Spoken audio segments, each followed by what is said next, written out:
அனைவருக்கும் வணக்கம். கிருஷ்ணகிரி சட்டமன்ற தொகுதியில் திமுக சார்பில் போட்டியிட தீவிரம் காட்டி வரும் முக்கிய நபர்கள் குறித்து இன்று பார்க்க போகிறோம். இது குறித்து பல தகவல்களை பகிர்ந்து கொள்ள பத்திரிகையாளர் ஆனந்த் வந்திருக்கிறார். வணக்கம் ஆனந்த். கிருஷ்ணகிரி தொகுதி திமுகவில் யாரெல்லாம் போட்டியிட முனைப்பு காட்டி வருகிறார்கள்? அனைவருக்கும் வணக்கம். கிருஷ்ணகிரி சட்டமன்ற தொகுதியில் திமுகவே உறுதியாக போட்டியிடுகிறது என எதிர்பார்க்கலாம். அந்த வகையில் போட்டியிடக்கூடிய நபர்களில் முதலிடத்தில் இருப்பவர் கிருஷ்ணகிரி கிழக்கு மாவட்ட திமுக செயலாளரும் பர்கூர் சட்டப்பேரவை உறுப்பினருமான திரு டி மதியழகன் அவர்கள் இருக்கிறார். அடுத்தபடியாக அமைப்பு சாரா ஓட்டுநர் அணி மாநில செயலாளர் திரு டி செங்குட்டுவன் அவர்கள் இந்த பட்டியலில் இருக்கிறார். மூன்றாவதாக வர்த்தகணி மாநில துணை செயலாளர் திரு பி டி அன்பரசன் ஆகியோர் இந்த பட்டியலில் இடம் பிடித்திருக்கிறார்கள். பலரும் விருப்ப மனு வழங்கியிருந்தாலும் இந்த மூன்று நபர்கள் பட்டியலில் மூன்று இடங்களில் வகித்து வருகிறார்கள். நாகராஜ். ஆனந்த், திரு டி மதியழகன் அவர்கள் நீங்க பட்டியல் முதலிடத்தில் குறிப்பிட்டவர்கள் என்ன தொழில் செய்து வருகிறார், அதை பற்றி சொல்லுங்க. நாகராஜ், டி மதியழகன் அவர்கள் பர்கூர் அருகே இருக்கக்கூடிய ஆம்பள்ளி என்னும் கிராமத்தை சேர்ந்தவர். இவர் பூர்வீகமாக பர்கூர் என்றாலும் இவர் தற்போது கிருஷ்ணகிரி பகுதியிலேயே செட்டில் ஆகியிருக்கிறார். பல கோடிகளுக்கு சொந்தக்காரர். இவர் சம்பாதித்ததை காட்டிலும் இவர் மிராசுதாரர்கள் என்பது போல இவர்களது ஒட்டுமொத்த குடும்பமே பணக்கார குடும்பமாக இருக்கிறது. இவரது தொழில் கிரானைட் தொழிற்சாலை, அதன் பிறகு மாங்குள் உற்பத்தி மற்றும் ஏற்றுமதி தொழில்கள் செய்து வருகிறார். இவர் திமுகவின் கிருஷ்ணகிரி கிழக்கு மாவட்ட செயலாளரும் பர்கூர் சட்டப்பேரவை உறுப்பினருமாக இருந்து கிருஷ்ணகிரி கிழக்கு மாவட்டத்திற்கு உட்பட்ட 3 தொகுதிகளிலும் மிகப்பெரிய செல்வாக்கை பெற்று திறம்பட கட்சியை வழிநடத்தி வருகிறார். நாகராஜ். திரு மதியன் அவர்கள் திமுகவிற்கு இணைவதற்கு முன்பு எந்த கட்சியில் அவர் இருந்தார்? மதியழகன் அவர்கள் இதற்கு முன்பு எந்த கட்சியில் இருந்ததாக தகவல் எதுவும் தெரியவில்லை. ஆனால் ரஜினி ரசிகர் மன்றத்தின் கிருஷ்ணகிரி மாவட்ட செயலாளராக இருந்திருக்கிறார். ரஜினி ரசிகர் மன்றம் ரஜினி மக்கள் மன்றமாக மாற்றப்பட்ட பிறகும் கிருஷ்ணகிரி ஒருங்கிணைந்த மாவட்டத்தின் மாவட்ட செயலாளராக பணியாற்றிய பிறகுதான் அவர் அதிலிருந்து விலகி தன்னை திராவிட முன்னேற்ற கழகத்தில் பெரும் படையுடன் இவர் இணைத்து கொண்டார். இணைப்பு விழாவே பிரம்மாண்ட மாநாட்டை போல இந்த கிருஷ்ணகிரி மாவட்டத்தை திரும்பி பார்க்கும் வைக்கும் வகையில் இவரது கட்சி இணைப்பு விழா இருந்தது. மாவட்டம் முழுவதும் பேசப்பட்டது. நாகராஜ் தற்போது திமுகவில் தீவிரமாக செயல்பட்டு வருகிறார். கடந்த முறை பர்கூரில் வென்ற மதியழகன் கிருஷ்ணகிரியில் போட்டியிடுவாரா? பர்கூர் தொகுதி அவரது சொந்த தொகுதி. மாவட்டம் முழுக்க அவர் அறியப்பட்டாலும் கடந்த தேர்தல் பர்கூரில் போட்டியிட்டு வெற்றி பெற்றிருந்தார். இந்த முறை அவர் கிருஷ்ணகிரி மற்றும் பர்கூர் 2 சட்டமன்ற தொகுதிகளில் போட்டியிடுவதற்காக வாய்ப்புகளை கேட்டிருக்கிறார்.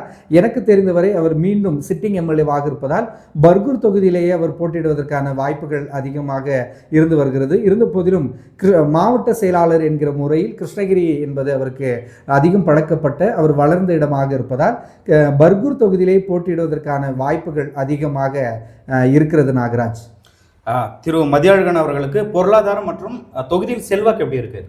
நம்ம ஏற்கனவே சொன்னது போல மிகப்பெரிய பொருளாதாரத்தை கொண்டவர், வாரி வழங்கும் வள்ளலாக இருந்து வருகிறார். இவருக்கு எந்த கட்சிக்காரங்க அப்படின்னு பார்க்கறதில்ல. இவர் யாரை பார்க்க வந்தாலும் கோயில் கட்டும் நிகழ்ச்சிகளுக்கோ அல்லது நிதி கேட்டு வருபவர்களுக்கோ இவர் வாரி வழங்க இருக்கிறார். அதனால் மாவட்டம் முழுவதும் இவர் அனைவரும் அறிந்தது. இவர் அடுத்தடுத்த நிகழ்ச்சிகளை திமுகவினருக்கு தமிழ்நாட்டிலேயே யாரும் செய்யாத வகையில் டேப் வழங்கினார். BLA 2 BLC உள்ளிட்ட நிர்வாகிகளுக்கு வழங்கியிருந்தார். அதற்கு பிறகாக இருசக்கர வாகனங்கள், மின்சார இருசக்கர வாகனங்கள் திமுகவினருக்கு வழங்கி தமிழ்நாடு முழுவதும் திரும்பி பார்க்க வைக்கக்கூடிய வகையில் இவர் பொருளாதாரத்தை ஒரு பொருட்டாக நினைக்காமல் அதிக அளவில் கட்சியினருக்கு செலவு செய்வது, நிகழ்ச்சிகள் பங்கேற்பது போன்று பொருளாதாரத்தை செலவிட்டு வருவதும் மாவட்டம் முழுவதும் மிகப்பெரிய செல்வாக்கை இவர் வைத்திருக்கிறார். பர்கூர் தொகுதி ஆனாலும் கிருஷ்ணகிரி தொகுதி ஆனாலும் எதிரணிக்கு மிகப்பெரிய கடும் சவாலாக இருக்கக்கூடிய இடத்தில் மதியழகன் அவர்கள் இருக்கிறார். நாகராஜ். ஆனந்த், பட்டியலில் 2வது இடத்தில் நீங்க சொன்ன டி செங்குட்டுவன் அவரை பற்றி முழுமையா சொல்லுங்க. டி செங்குட்டுவன் அவர்கள் கிருஷ்ணகிரி சட்டமன்ற தொகுதியை சேர்ந்தவர். இவர் ஏற்கனவே 3 முறை சட்டமன்ற உறுப்பினராக வெற்றி பெற்றிருக்கிறார். 2006இல் கிருஷ்ணகிரி தொகுதியிலும், அதற்கு பிறகு 2011 வேப்பநல்லி சட்டமன்ற தொகுதியிலும், 2016 மீண்டும் கிருஷ்ணகிரி தொகுதியிலும் ஆட்ரிக் எம்எல்ஏவாக இவர் இருந்திருக்கிறார். ஆனால் ஒரே தொகுதியில் 3 முறை வெற்றி பெறவில்லை. முதலில் கிருஷ்ணகிரி, பின்னர் வேப்பநல்லி, மீண்டும் கிருஷ்ணகிரி என ஆட்ரிக் எம்எல்ஏவாக அவர் இருந்திருக்கிறார். நாகராஜ். ஆனந்த், பட்டியலில் 2வது இடத்தில் குறிப்பிட்ட திரு டி செங்குட்டுவன் அவரை பற்றி முழுமையா சொல்லுங்க. நாகராஜ், டி செங்குட்டுவன் அவர்கள் கிருஷ்ணகிரி சட்டமன்ற தொகுதியை சேர்ந்தவர். அவர் ஆரம்பத்தில் அரசு போக்குவரத்து கழகத்தில் பணியாற்றினார். அப்பொழுதே அவர் தொழிலாளர் முன்னேற்ற சங்கத்தில் தோமுசாவில் அவர் பல்வேறு பணியாற்றியதன் விளைவாக மீண்டும் அவர் ஓய்வு பெற்ற பிறகு திராவிட முன்னேற்ற கழகத்தில் தீவிர களப்பணியாற்றி தற்போது திமுகவின் அமைப்பு சாரா ஓட்டுநர் அணியினுடைய மாநில செயலாளராக இருந்து வருகிறார். கிருஷ்ணகிரி மாவட்டத்திலேயே மூத்த நிர்வாகிகள் ஒருவராக திரு டி செங்குட்டுவன் அவர்கள் அறியப்படுகிறார். நாகராஜ், ஆனந்த், கடந்த தேர்தலில் சொற்ப வாக்கு வித்தியாசத்தில் தோற்ற இவர் சீட்டு வழங்கப்படுமா இவருக்கு தற்போது? நாகராஜ், டி செங்குட்டுவன் அவர்கள் ஹேட்ரிக் வெற்றி பெற்ற ஒரு எம்எல்ஏ.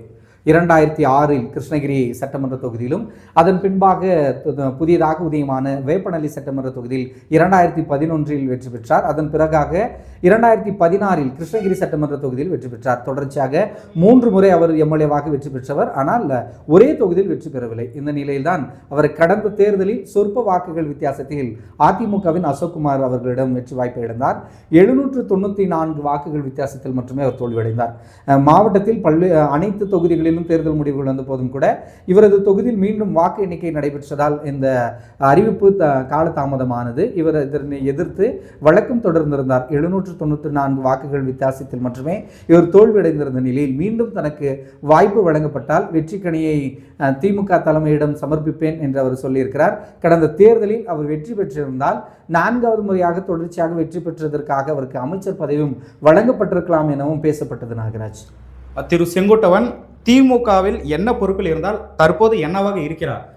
தருமபுரி கிருஷ்ணகிரி ஒருங்கிணைந்த மாவட்டமாக இருந்தபோது 11 சட்டமன்ற தொகுதிகளுக்கு அவர் தருமபுரி மாவட்ட செயலாளராக இருந்தார். பின்னர் மீண்டும் தருமபுரியிலிருந்து கிருஷ்ணகிரி மாவட்டம் பிரிக்கப்பட்ட போது ஒருங்கிணைந்த கிருஷ்ணகிரி மாவட்ட செயலாளராக 6 தொகுதிகளுக்கு அவர் மாவட்ட செயலாளராக இருந்தார்.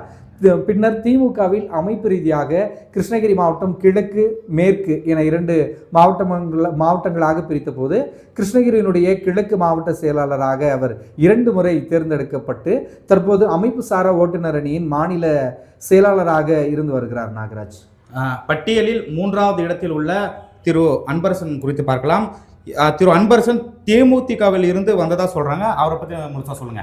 நாகராஜ், அவர் தேமுதிகவில் இருந்து வந்தவர் தான். அவர் விஜயகாந்துடன் நெருங்கிய தொடர்பை கொண்டதனால் அவர் ஃபர்ஸ்ட் அரசு பள்ளி ஆசிரியராக பணியாற்றி வந்தார். கிருஷ்ணகிரியில் இருக்கக்கூடிய அரசு ஆண்கள் மேல்நிலைப் பள்ளியில் அவர் ஆசிரியராக பணியாற்றி வந்தார்.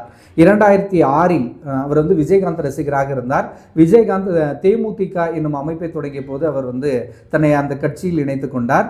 2006 அவர் சட்டமன்ற தேர்தலில் போட்டியிடுவதற்காக அவர் அரசு பணியை அவர் ராஜினாமா செய்தார். அவருக்கு 2006 கிருஷ்ணகிரி சட்டமன்ற தொகுதியில் போட்டியிடுவதற்காக தேமுதிகவில் வேட்பாளர் பட்டியலில் அவர் அறிவிக்கப்பட்டாலும் அவருக்கு அந்த நேரத்தில் அவர் ராஜினாமா செய்தது ஏற்காமல் காலதாமதமானதால் அங்கு வேறு வேட்பாளர் களம் இறங்கினார். அதனைத் தொடர்ந்து அவர் 2009 நாடாளுமன்ற தொகுதியில் போட்டியிட்டார். தேமுதிகவின் சார்பில் கிருஷ்ணகிரி தொகுதியில் முதல் முறையாக போட்டியிட்டவர் அவர். தமிழகத்திலேயே தேமுதிக அதிகமான வாக்குகள் பெற்ற தொகுதி கிருஷ்ணகிரி தொகுதியில் பிடி அன்பரசன் அவர்கள் 1 லட்சத்திற்கும் அதிகமான வாக்குகளை சுகுவனத்தை எதிர்த்து அவர் பெற்றிருந்தார். தேமுதிகவிலிருந்து அவர் விலகி தன்னை திமுகவில் இணைத்து கொண்டு பணியாற்றி வருகிறார். நாகராஜ், அன்பரசன் அவர்கள் போட்டியிட்ட தேர்தல்கள் குறித்தும் திமுகவில் உள்ள பொறுப்பு குறித்தும் சொல்லுங்க. நாகராஜ், அவர் தற்போது திராவிட முன்னேற்ற கழகத்தில் வர்த்தகணி மாநில துணை செயலாளராக இருந்து வருகிறார். இவர் 2006 சட்டமன்ற தேர்தலில் போட்டியிட நினைத்து அது அந்த நேரத்தில் முடியாமல் போனது. 2009 அவர் போட்டியிட்டு முன்பு சொன்னது போலவே அதிக வாக்குகளை அவர் பெற்றிருந்தார். திமுகவில் தொடர்ந்து அவர் 2022 தன்னை திராவிட முன்னேற்ற கழகத்தில் இணைத்து கொண்டு தீவிரமாக களப்பணியாற்றி வருகிறார். நாகராஜ், பிடி அன்பரசன் அவர்கள் தற்போது என்ன தொழில் செய்து வருகிறார்? பிடி அன்பரசன் அவர்களை பற்றி சொல்லணும் அப்படின்னா அவர் 1990 முதலே அரசியலில் ஆர்வம் கொண்டு பணியாற்றி வருகிறார்.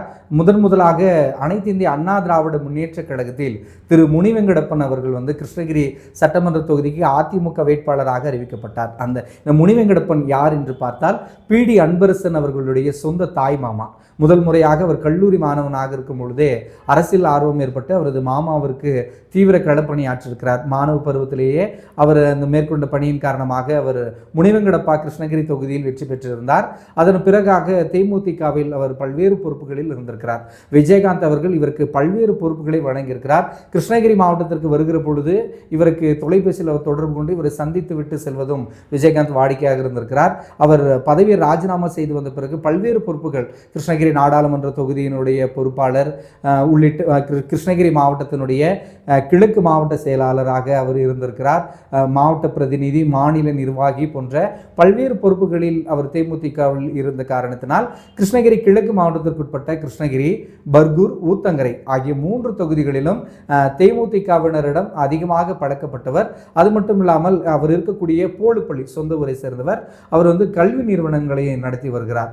அவர் அண்ணாமலை எஜுகேஷன் என்கிற பெயரில் கல்லூரி மற்றும் பள்ளிகளை நடத்தி பலருக்கும் அவர் இலவசமாக கல்வி வழங்கி வருகிறார். ஏழை எளியோருக்கு அதாவது ஃபீஸ் கட்ட முடியாதவர்களுக்கு அவர் இலவசமாக கல்வி வழங்கி வருகிறார். பல்வேறு தொழில்களை அவர் செய்து வருகிறார். பொருளாதாரத்திலும் வளர்ந்திருக்கிறார். மாவட்டத்தில் அதிகம் அறியப்பட்டவர். அவருடைய அரசு அலுவலராக அவர் பணியாற்றி இருக்கக்கூடிய சூழ்நிலையில் கிருஷ்ணகிரி மாவட்டத்தில் இருக்கக்கூடிய அரசு ஆசிரியர்கள், அரசு துறையில் இருக்கக்கூடிய ஊழியர்கள் அனைவரிடமும் பரிச்சயம் ஏற்பட்டவர். அவர் தொடர்ந்து திமுகவில் வர்த்தகணி மாநில துணை செயலாளராக பணியாற்றிய பிறகும் திமுகவில் இணைந்திலிருந்து திமுக தலைமை அறிவிக்கக்கூடிய அனைத்து நிகழ்ச்சிகள், போராட்டங்கள் உள்ளிட்டவற்றை ஒருங்கிணைப்பதில் மாவட்ட செயலாளர் மதியழகன் அவர்களுக்கு உறுதுணையாக இருந்து பணியாற்றி வருகிறார். நாகராஜ் ஆனந்த், திமுக கூட்டணியில் தேமுதிக இணைந்துள்ளது. அவர்களின் ஒத்துழைப்பு அன்பரசன் அவர்களுக்கு கிடைக்குமா? மற்றும் இவருக்கு செல்வாக்கு தொகுதியில் எப்படி இருக்கு? நாகராஜ், கிருஷ்ணகிரி கிழக்கு மாவட்டத்தினுடைய மாவட்டத்தினுடைய செயலாளராக தேமுதிகவில் இவர் அறிவிக்கப்பட்ட பிறகுதான் கிருஷ்ணகிரி கிழக்கு மாவட்டத்திற்குட்பட்ட பல்வேறு ஒன்றியங்களை தேமுதிகவில் அமைப்பு ரீதியாக பிரித்து ஒன்றிய செயலாளர்களை நியமித்தது, மாவட்டத்தினுடைய நிர்வாகிகளை புதிதாக மாற்றி அமைத்தது போன்ற பல்வேறு அதிரடியான பணிகளை இவர் தேமுதிகவில் செய்திருப்பதால் கிருஷ்ணகிரி மட்டுமல்லாது இப்போது தேமுதிக திமுக கூட்டணியில் இடம் பிடித்திருப்பதால் இவருடைய வார்த்தைக்கு தேமுதிகவினர் கட்டுப்பட்டு வேலை பார்ப்பார்கள். ஏனென்றால் 2006 அவர் தொடர்ச்சியாக தேமுதிகவில் பணியாற்றியவர் என்பதால் அனைவருக்கும் அவர் அறியப்பட்டவர். தேமுதிகவினர் அதிகம் இவரது சொல்லிற்கு கட்டுப்படுவார்கள் என்பதால் தேமுதிக கூட்டணி இணைந்திருப்பது கூடுதல் பலமாகவே இந்த 3 தொகுதிகளிலும் பார்க்கப்படுகிறது. இவருக்கு செல்வாக்கு மாவட்டம் முழுவதும் பரவி இருக்கிறது. தேமுதிகவினர் இவருக்கு அதிக அளவில் வேலை பார்ப்பார்கள். ஏனென்றால் மாவட்ட செயலாளராக இவரை பார்த்தவர்கள் தற்போது சட்டமன்ற வேட்பாளராக பார்க்கிற பொழுது அதிக அளவில் உழைப்பை வழங்குவார்கள். அது மட்டுமில்லாமல் அன்பரசன் அவர்கள் அனைவருடையும் பழகக்கூடியவராக இருந்து வருவதால் திமுக, அதிமுக, மாற்றுக் கட்சிகளை சேர்ந்தவர்களும் கூட இவரை ஏற்றுக்கொள்ளக்கூடிய இடத்தில் தான் இருக்கிறார். ஏனென்றால் திமுகவில் இருக்கக்கூடிய நம்ம ஏற்கனவே பார்த்த 2 பட்டியலில் பார்த்தவர்களுக்கு கோஷ்டி என்பதும் அவர்களுக்கான ஆதரவாளர்கள் என்பதும் தனித்தனியாக இருந்தாலும் பிடி அன்பரசன் அவர்கள் திமுகவில் அண்மையில் இணைந்தவர் என்பதால் இவருக்கான எதிர்ப்பு பெரிதளவில் திமுகவில் இல்லை. கோஷ்டி என்பதோ இல்லை. இவர் வேட்பாளராக, அதாவது 2 நபர்களுக்கு மாற்றாக இவர் வேட்பாளராக அறிவிக்கப்பட்டால் கட்சியை சேர்ந்தவர்கள் எந்த முகசுளிப்பும் இல்லாமல் எந்த விதமான பாதிப்பும் இல்லாமல் இவருக்கு முழுமையாக ஒத்துழைப்பு வழங்குவார்கள். இவருக்கு மதியழகன் அவர்கள் உறுதியாக கிருஷ்ணகிரி தொகுதியில் போட்டியிடாமல் பர்கூர் தொகுதியில் போட்டியிட்டால் இவருக்கு கிருஷ்ணகிரி தொகுதியில் சீட்டு வழங்குவதற்கான அதிகமான வாய்ப்புகள் இருந்து வருகிறது. செல்வாக்கும் மாவட்டம் முழுவதும் இவருக்கு அதிகமாக இருக்கிறது. நாகராஜ், கிருஷ்ணகிரி தொகுதி குறித்து பல்வேறு தகவல்களை வழங்கிய ஆனந்த் அவர்களுக்கு நன்றி. மீண்டும் அடுத்த வீடியோவில் சந்திப்போம். நன்றி, வணக்கம்.